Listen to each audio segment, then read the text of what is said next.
अब से कुछ घंटे बाद जुमा लग जाएगा और जुमा शुरू होते ही देवा भाऊ के प्रशासन की अग्नि परीक्षा है, क्योंकि औरंगजेब की कब्र को उखाड़ फेंकने के लिए हिंदूवादी संगठन मैदान में आ गए हैं। संभाजी नगर में औरंग की कब्र को लोहे की शेड से ढक दिया गया है।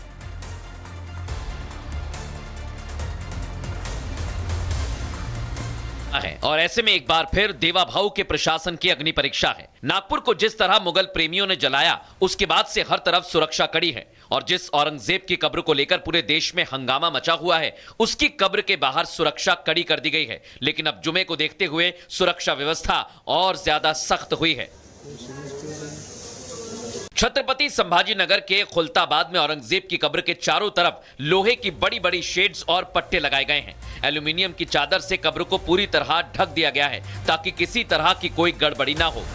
पूरे देश में मुगल आक्रांता औरंगजेब की कब्र हटाने को लेकर हंगामा मचा हुआ है, तो मुगल और औरंग प्रेमी भी मैदान में है। जहां एक तरफ पुलिस की कड़ी मौजूदगी है, वहीं कब्र के पीछे से कोई घुस ना पाए, इसलिए सुरक्षा दीवार बनाई गई है। विश्व हिंदू परिषद और बजरंग दल के साथ कई हिंदूवादी संगठन साफ कर चुके हैं कि अगर कब्र को नहीं हटाया गया तो वो कार सेवा करने से पीछे नहीं हटेंगे। ऐसे में जुमे का दिन देवा भाऊ प्रशासन के लिए बड़ी चुनौती के साथ अग्नि परीक्षा के तौर पर देखा जा रहा है। एक कार सेवा अयोध्या में हुई तो दूसरी कार सेवा मथुरा काशी में करने की बात कही जा रही है और बीजेपी नेता संगीत सोम ने बाबरी मॉडल दोहराने का बयान जैसे ही दिया, सियासी सरगर्मियां तेज हो गई।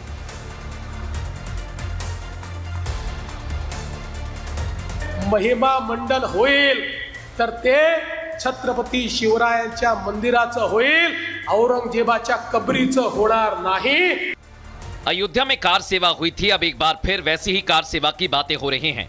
जब से फिल्म छावा के जरिए औरंगजेब की क्रूरता लोगों के सामने आई है, तब से लोगों में गुस्सा है। हिंदू संगठन बार बार दोहरा रहे हैं कि अगर कब्र को नहीं उखाड़ा गया तो कार सेवा करने से पीछे नहीं हटेंगे। अभी तक हिंदू संगठन मैदान में थे, लेकिन अब बीजेपी नेता भी खुलकर बोल रहे हैं। आज औरंगजेब की निशानी पूरे देश से, भारत से मिटा देनी चाहिए, नहीं मिटा देनी चाहिए? तो मेरा कहना इसमें यह है कि बाबर की निशानी मिटी, बाबरी मस्जिद ध्वस्त हो गए, वहां मंदिर बना, ये बाबर की निशानी निपटी। मैं आप लोगों से कहना चाहता हूं कि अब समय आ गया है कि औरंगजेब की निशानी भी मिटा दी जाए और काशी मथुरा दोनों में हम कोर्ट का सहारा नहीं लेंगे। पब्लिक ने जैसे बाबरी मस्जिद को ध्वस्त किया, इन्हें ध्वस्त करके भी मंदिर बनाने का काम हम लोग वहां करेंगे। संगीत सोम के बयान के बाद रिपब्लिक भारत की टीम ने उनसे बात की तो उन्होंने तर्क दिया कि जब मुगल आक्रांता ने मंदिर तोड़ने से पहले कोर्ट की परमिशन नहीं ली तो फिर वो क्यों पीछे हटे।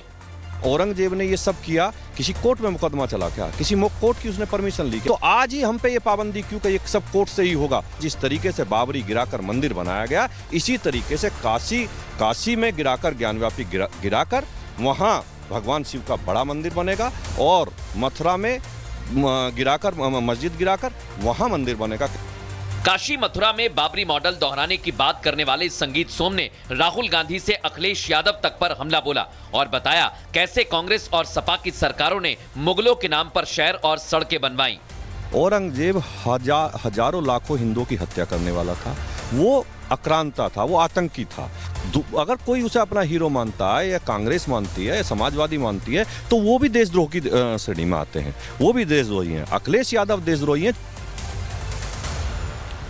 इधर दर्शकों, नागपुर हिंसा को 3 दिन बीत चुके हैं, लेकिन हिंसा से जुड़े कई राज लगातार सामने आ रहे हैं। नागपुर पुलिस ने तेजी से जांच की, जांच में हिंसा का मास्टरमाइंड फहीम खान सामने आया और हिंसा का कनेक्शन सामने आया, तो दूसरी तरफ नागपुर हिंसा के तार बांग्लादेश से जुड़ते हुए दिखाई दिए। बांग्लादेश से नागपुर हिंसा की साजिश रची गई थी, इसका खुलासा हुआ है। नागपुर में एकाएक मुसलमानों की बड़ी मात्रा में भीड़ जुटाई जाती है। तलवारें, पत्थर, हथियार लेकर अपना चेहरा ढके लोग नागपुर की सड़कों पर दौड़ते दिखाई देते हैं। लेकिन सवाल उठता है कि महज 4 घंटों के अंदर कैसे इतने सारे लोग इकट्ठा जमा हो गए, वो इतने पत्थर और हथियारों के साथ कैसे यहाँ पहुंचे। पुलिस ने जांच पड़ताल आगे बढ़ाई तो हिंसा में सोशल मीडिया की बड़ी भूमिका सामने आई। फिर वही पोस्ट खंगाले गए जहां से हिंसा भड़काने की शुरुआत हुई। इसी तफ्तीश के दौरान बड़ा खुलासा होता है कि हिंसा का सीधा कनेक्शन बांग्लादेश से जुड़ा हुआ है। सारे पोस्ट नागपुर के नहीं है, लेकिन स्टार्ट नागपुर से हुआ है। लेकिन बाद में बाकी जगह से भी ये पोस्ट किए गए हैं। कुछ प्रोफाइल में अपने वो नाम के आगे और उसमें लोकेशन में जो उन्होंने एक प्रोफाइल में शायद उन्होंने बांग्लादेश लिखा हुआ था, प्रोटेस्ट हुआ था, वो प्रोटेस्ट के वीडियो को उन्होंने अपने हिसाब से मॉडिफाई किया और फिर उसको उसने स्प्रेड किया, जिसकी वजह से ये कह सकते हैं कि ये वाला जो राइट हुआ उसकी वजह से हुआ। इसका सीधा मतलब यह है कि हिंसा नागपुर में हो रही थी और ये सब कुछ ऑपरेट नागपुर से नहीं बल्कि कई सोशल मीडिया पोस्ट से खुलासा हुआ है कि आईपी एड्रेस बांग्लादेश तक के हैं। अब इसकी जांच पड़ताल को और आगे बढ़ा दिया गया है। सोचिए आप, 15,000 किलोमीटर दूर से नागपुर का माहौल खराब करने का पूरा एजेंडा चल रहा था और इस एजेंडे को जमीन पर उतारने के लिए सोशल मीडिया के अलग अलग प्लेटफॉर्म का इस्तेमाल किया गया। भड़काऊ पोस्ट डाले गए और नागपुर हिंसा में वैसे ही आग भड़काई गई। इन पोस्ट में लिखे शब्दों को अगर पढ़ेंगे तो पता चलेगा कि किस तरह धार्मिक भावनाओं को भड़काने के लिए भड़काऊ भाषा का इस्तेमाल किया गया है। ऐसे कई सारे सोशल मीडिया पर पोस्ट खंगाले गए जिन पर भड़काऊ वीडियो और कंटेंट शेयर किया गया और नागपुर में बड़ा बवाल खड़ा हो गया।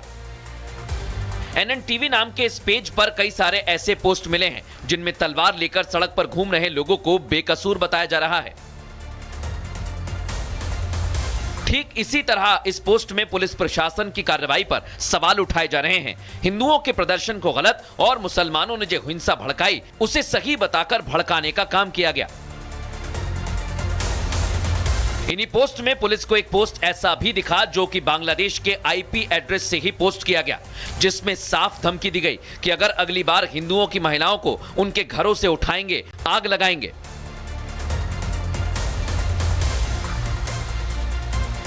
कारण आता ते तपास चालू आहे।